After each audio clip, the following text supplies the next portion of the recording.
Hi everyone, நீங்கள் பார்த்து கொண்டு இருப்பது காஸ்மிக் இன்ஃபோ அண்ட் நான் உங்கள் host and this is my first video. இன்றைக்கி இந்த வீடியோவில் யாரை பற்றி வீடியோ போடலான்னு இருந்தப்போ டக்குன்னு என்னோடய மைண்டில் வந்தது யாருன்னா my most favourite actor robin Williams தான். அவரோட ஆக்டிங்கை ரசிக்காதவங்க யாருமே இருக்க மாட்டாங்க. நான் அந்த அளவுக்கு மோஸ்ட் டேலண்டட் ஆக்டர். அவரை பற்றி வீடியோ போடுறதுல எனக்கு ரொம்ப பெருமையாக இருக்குது. அவரை பற்றி நம்ம வீடியோவில் பார்க்க போகிறோம். ஸோ வாங்க வீடியோக்குள்ளே போகலாம். ராபின் வில்லியம்ஸ், அதாவது அவரோட முழு பேர் என்னென்னா ராபின் மெக்லாரின் வில்லியம்ஸ். இவர் வந்து சிகாகோவில் இருக்கிற இல்லியோனாய்ஸுங்கிற பிளேஸில் ஜூலை 21, 1951 அன்றைக்கி பிறந்தார். அண்ட் அவரோட அப்பா ராபர்ட் ஃபிட்ஸ்கிரல் வில்லியம்ஸ் வந்து ஃபார்ட் மோட்டார் கம்பெனியில் இருக்கிற லிங்கன் மெர்க்குரி டிவிஷனில் சீனியர் எக்ஸிக்யூட்டிவாகவும் ஒர்க் பண்ணிட்டு இருந்தார். அண்ட் அவரோட அம்மா லாரி மெக்லாரின், அவர் வந்து ஜாக்சன் மிசிசிபியிலாம் ஒரு ஃபார்மல் ஆக்டராக மாடலாக வந்து ஒர்க் பண்ணிட்டு இருந்தாங்க. அண்ட் இவருக்கு வந்து ராபர்ட் அண்ட் மெக்லாரின்ங்கிற 2 பிரதர்ஸ் இருந்தாங்க. அண்ட் இவரோட ஸ்கூல் லைஃப்பை பற்றி பார்க்கணுன்னா லேக் ஃபாரஸ்ட்டில் இருக்கிற கார்டன் எலிமெண்ட்ரி ஸ்கூலில் வந்து படித்தார்.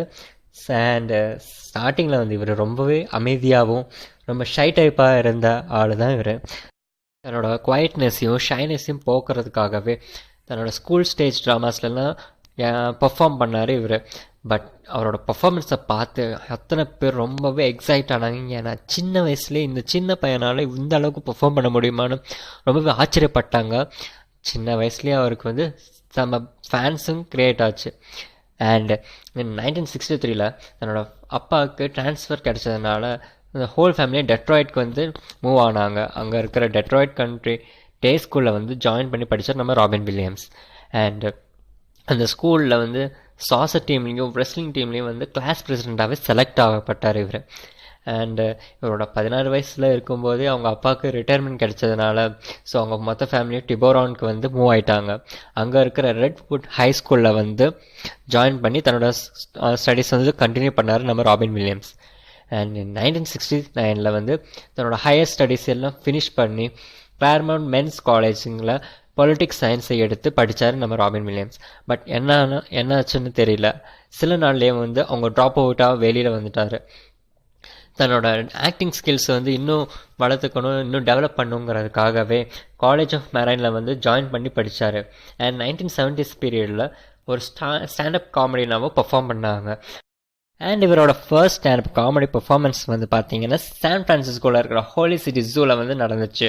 அண்ட் 1978 ஒரு டிவி ப்ரொடியூசர் ஜார்ஜ் ஸ்கேட்லருங்கிறவங்க தன்னோட லாஃப் இன் அப்படிங்கிற ஒரு டிவி ஷோவில் வந்து ராபின் வில்லியம்ஸை ஜாயின் பண்ணி பார்ட்டிசிபேட் பண்ணுறதுக்காக கேட்டாங்க. அதுக்கப்புறமா மை ஃபேவரட் ஆர்கன்கிற ஒரு டிவி சீரீஸில் ஏலியன் மார்க் அப்படிங்கிற ஒரு கேரக்டர்லேயும் எடுத்து நடித்தார் நம்ம ராபின் வில்லியம்ஸ்.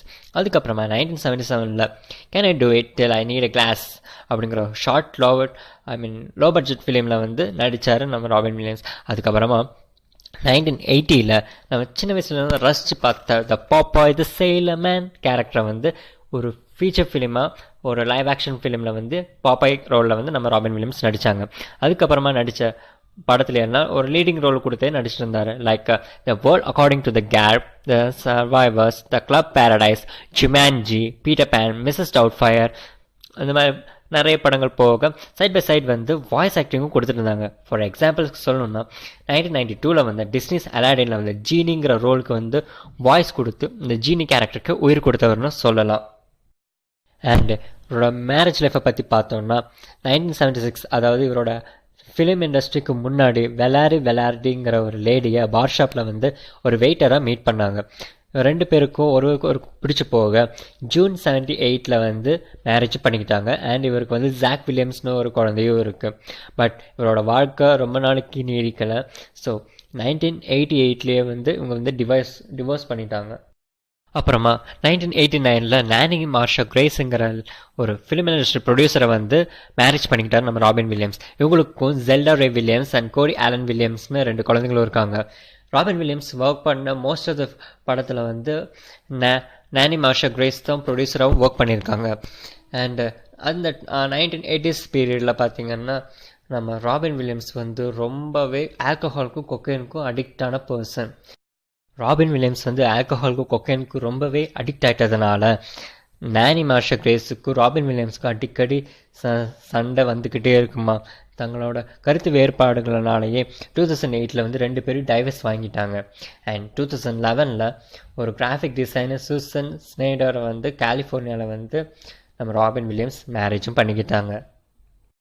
அண்ட் இவர் வாங்கின அவார்ட்ஸை பற்றி பார்த்தோன்னா 6 வாட்டி கோல்டன் குளோப் அவார்ட்ஸை வந்து பெஸ்ட் ஆக்டர் கேட்டகரியில் வாங்கியிருக்காரு. அண்ட் நம்ம ஒரு சைமா அவார்ட்ஸ் மாதிரியே அவங்க உள்ள கிராமி அவார்ட்ஸ் வந்து 4 வாட்டி வாங்கியிருக்காங்க. அண்ட் எமி அவார்ட்ஸ் 2 வாட்டி வாங்கியிருக்காங்க.